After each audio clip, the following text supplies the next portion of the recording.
I allowed 2 days for the drive from Bangkok to Pang, and most of the journey was pretty straightforward. The road became very interesting between Tak and Mae Sot.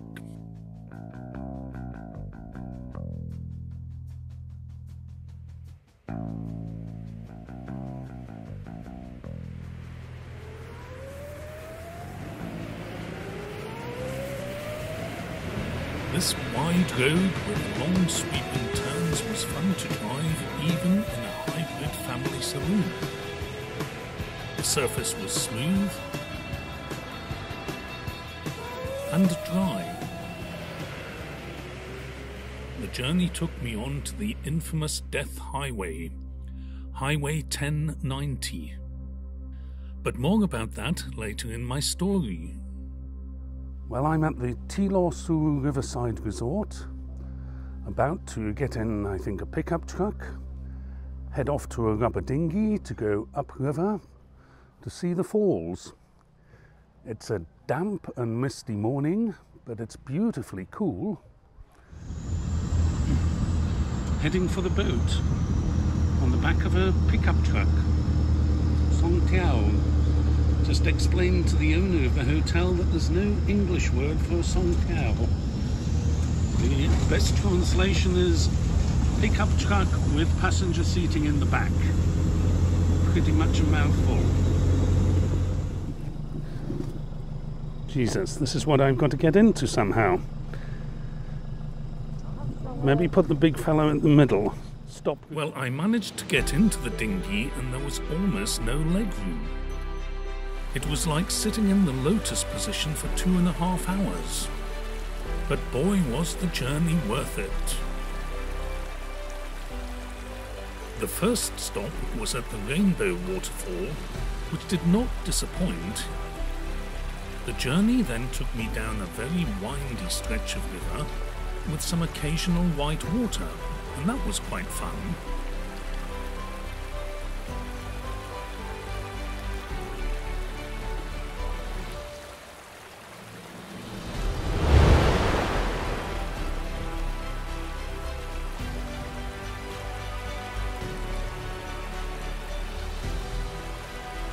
And all too soon, apart from my cramp, the boat trip was over. The real heroes of the day. Deflating my dinghy, folding it up, probably taking it back to the resort. Next, it was back into a 4x4 for a very bumpy ride through the jungle. So I've just left the park headquarters, the usual performance with the national ID card. And this is why they don't allow private vehicles up here.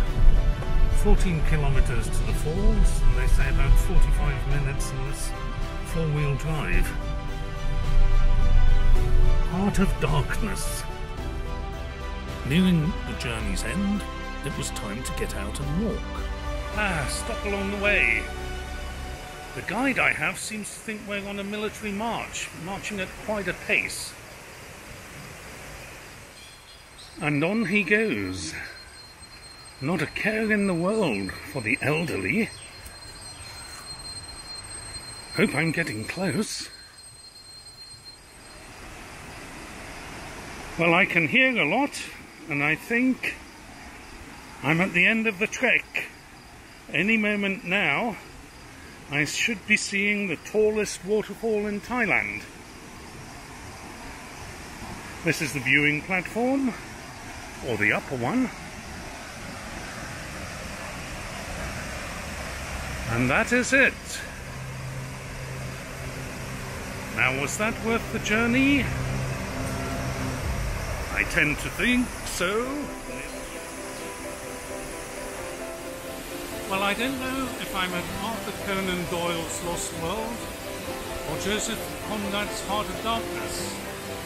It was a long journey from Bangkok, travelling through the mountain passes and then that windy road to Pang district, followed by a boat trip, ride on a pickup truck, and then a 2-kilometre hike through the jungle. Sea waters, pretty spectacular, I have to say. This huge waterfall is hidden in the middle of Umpang Wildlife Sanctuary, and it certainly is remote. The waterfall only became accessible around 30 years ago, and up until 1985 it was known only to the Karen Hill tribes. It became known to the outside world when the Thai army started using helicopters to patrol the border with Myanmar. And this is what they would have seen. Quite a surprise.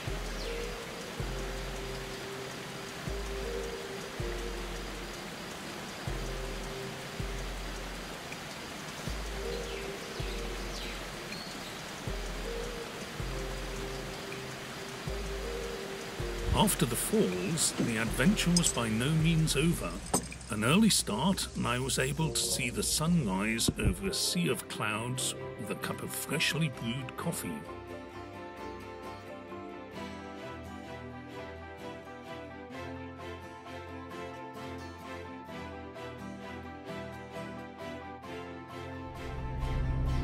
Coming back down, and this is the mist that I could see from the top of the mountain.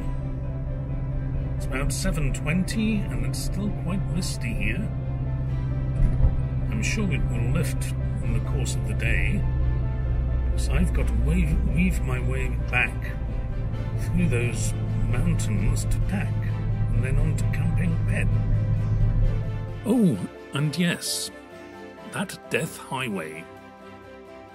Highway 1090 from Umpang to Mae Sot has 1,219 turns and was originally called the Death Highway because of the guerrilla war that was raging in the 1980s.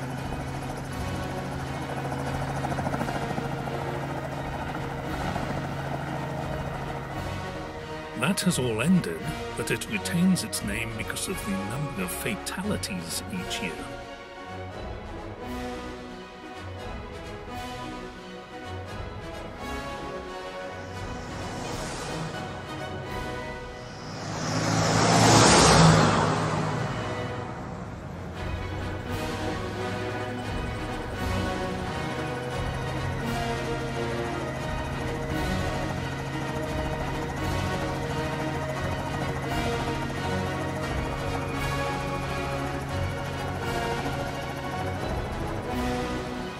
I love the smell of napalm in the morning.